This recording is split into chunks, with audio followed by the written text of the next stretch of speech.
2 minutes and 40 seconds. This is the end of one of the most legendary fight scenes in cinema.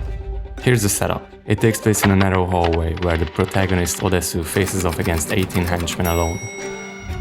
18 stuntmen, 3 months of rehearsal, 2 days of shooting, 1 man and his hammer. Oh, and this entire 2 minutes and 40 seconds, it's all one take.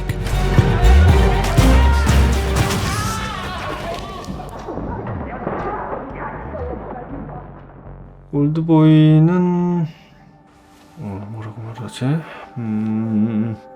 커피도 다 됐다. 여러 가지 의미가 있지만 Park Chan-wook is in my eyes one of the greatest directors not just in South Korea but in the world. Funnily enough, in 2003 when he began preparing the scene that became a massive phenomenon, he intended for it to be a traditional action sequence. As was his usual method, he meticulously storyboarded everything. His plan was to shoot master shots dividing the long choreography into 2 to 4 parts while capturing all the action, which then would be connected with dozens of close-ups to create a dynamic fight scene in the editing room. But on set, 2 things happened that perhaps changed the destiny of this film. First, Choi Min-sik, the actor who played Odesu and one of South Korea's most famous actors alongside Song Kang-ho, became so exhausted during takes that he could barely stand. Second, Park realized that the scene didn't need close-ups or fragmented shots. It worked best as it was. 박찬욱 감독이 날 부르더라고요. 처음에 이거 완신완카트로 가는 거 어때요? 그렇게만 할 수 있으면요. 다른 디테일들은 하나도 안 쓸 거거든요. 아주 끝까지 그냥 한 방에 그냥. Rather than shortening or segmenting the sequence to ease the workload of the actors, he decided to do the opposite and embrace its length, rawness, and exhausting energy. 오케이, 그렇게 합시다 해놓고 죽었다 이제 난. 그런 생각은 들었죠. 그러니까 이게 제정신이 아니었던 게야 내가. 그리고 배우들 괴롭히는 재미로 감독을 한다고는 하지만 역시 뭐니 해도 그냥 배우가 아니고 스타들을 괴롭힐 때가 특히 재밌는 거니까 그런 재미는 만끽했다고 할 수 있죠. After 2 days of shooting and 17 takes, they were done. 이걸로 올게. 좋아요. 찍어야지 또. 아이씨. As Park himself admitted, there were no perfect takes. You can spot mistakes even in the final version, but that imperfection became part of his charm. His instincts proved correct. When Oldboy premiered at Cannes, the audience clapped after this scene, and at the end of the screening erupted into an extended round of applause. Although the film didn't win the Palme d'Or, it took home Korea's first grand jury prize, and part of the credit goes to one particularly vocal jury member. This filmmaker championed Oldboy, ensuring it got the recognition it deserved. That jury member, it was Quentin Tarantino. His endorsement not only highlighted the film at Cannes, but also secured its North American distribution, turning Oldboy into an international sensation and the cornerstone of the South Korean new wave. But what exactly makes this scene so special? Let's take a closer look. Beyond the technical mastery and physical demands of this fight, its true impact lies in how it fits into the larger narrative and themes of the film. To understand this, it's worth briefly looking at the events leading up to the hallway. After being kidnapped and imprisoned for 15 years without any explanation, Odesu is suddenly released and immediately starts looking for answers. Along the way he meets Mido, a young sushi chef who becomes his ally. After an investigation armed only with an ordinary hammer taken from the girl's cabinet, he uncovers the building where he was held captive. And that's where it all begins. In the same confined space he fought so desperately to escape, he returns driven by vengeance and the relentless will to survive. Isolated, alone, against all odds. You see, time and rhythm is sometimes the most important thing in a film. Obviously, time is a central theme in Oldboy. From teenage grudges to 15 years of imprisonment, time is everywhere. The ticking clocks, the flashbacks, the title, and the revenge plot itself. However, the true power of this scene and the film as a whole lies not in the symbolic use of time, but in Park Chan-wook's manipulation of filmic time.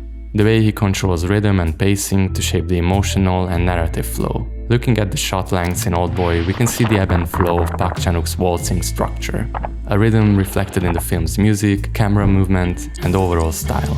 These peaks and valleys influence the pacing in ways the audience might not consciously notice, but they play a key role in shaping the film's unique style and energy.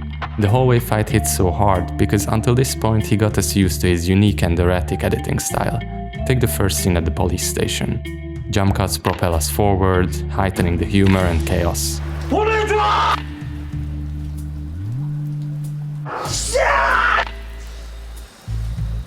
This dynamic approach carries through the film. In Odessu's first fight after being released, Park uses jump cuts again, but contrasts them with moments of stoic stillness and even slow motion, before ramping up and exploding into a flurry of action. Throughout the film, Park pushes and pulls, alternating between serene stillness and frantic pacing. The edit jumps through seconds, years, spaces. It ignores any rules and logic. Just like Odessu, it's free-flowing and untamed. And with these, time becomes Park Chan-wook's playground. A dance he leads with ease, teaching the audience to follow his steps without them even realizing. By the time the first act is over, we are moving in sync with his rhythm. 편집을 잘못했다고 나한테 뭐라고 하고 있는 건가요? 편집실에 와서 얘기를 하지 그랬어요? So when we reach the hallway fight, a single unbroken take, it feels radical. The raw, unpolished texture of the scene is emotionally overwhelming. It's not heroic, it's brutal and exhausting. But here Odessu, a man who trained for revenge in isolation, transforms into something primal, driven by desperation and rage. Yet he remains human. The physical exhaustion, the hits he takes, the blood and sweat he's soaked in, it all makes him relatable. As Park said, 무의미한 싸움. 오대수의 그 처절한 노력과 투쟁이 다 무의미하다라는 가장 무가치한데 가장 힘겨운. even the hammer, an everyday object turned weapon, mirrors Odessu's transformation. Just as the hammer is crude but effective, so too is Odessu, flawed but unstoppable. The mistakes I mentioned earlier were partly fixed with CGI. In some frames where the hits didn't land, they extended the arms of the actors. And something that is hard to notice at first but difficult to unsee after you learn is the knife that is tracked onto his back via VFX. The sound design and the music adds a lot to the scene.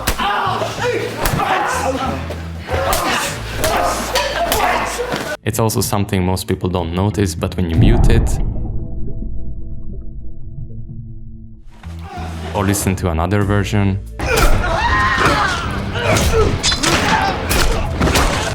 you realize how impactful it really is. And just as the longest take in the film ends, the time speeds up again, skipping to the ground floor, leaving out the action in the elevator. 난 이제 괴물이 돼버렸다. While to this day, dozens of films, TV shows, and even video games pay homage to this scene, like the church scene in Kingsman, Netflix's Daredevil, or Guardians of the Galaxy Volume 3, what makes Oldboy truly unique is the context around it. The genius of the unbroken take here isn't just in the physicality of the fight, but in how Park Chan-wook uses the rhythm and pacing of the entire film. The lack of cuts isn't just a stylistic choice, it reflects the exhaustion and desperation of the protagonist and ties into the larger themes of the movie. Where similar scenes in other films may imitate the visual style and are great in their own rights, it's Oldboy's careful use of montage and editing that makes this moment resonate in a way others simply can't replicate. In 2003, Oldboy didn't just break ground with its iconic fight scene, it was a film defined by its gritty, bleach bypass aesthetic, unforgettable set designs, and a controversial story with one of cinema's most shocking twists. It marked the turning point for South Korean cinema. At that time, the global film landscape was changing, and directors like Park Chan-wook were at the forefront of a new wave. His success at Cannes gave him the confidence to keep pushing the boundaries of his vision, and more importantly, it opened the door for other filmmakers to take their place on the international stage. Without him, Bong Joon-ho, Jee-woon, and others, the South Korean cinematic renaissance of the last 2 decades might never have happened. Oldboy's legacy wasn't just in its technical feats, but in how it embodied bold, instinctive decisions. Much like Odessu grabbing the hammer from Middle's cabinet, a spur-of-the-moment choice that changes everything, Park Chan-wook's decision to leave the fight scene as a single uncut moment defined not only the scene, but the film itself. A simple hallway, a hammer, and a daring filmmaker. Oldboy didn't just tell a story of love and vengeance, it redefined what cinema and revenge thrillers could be. 사랑해요.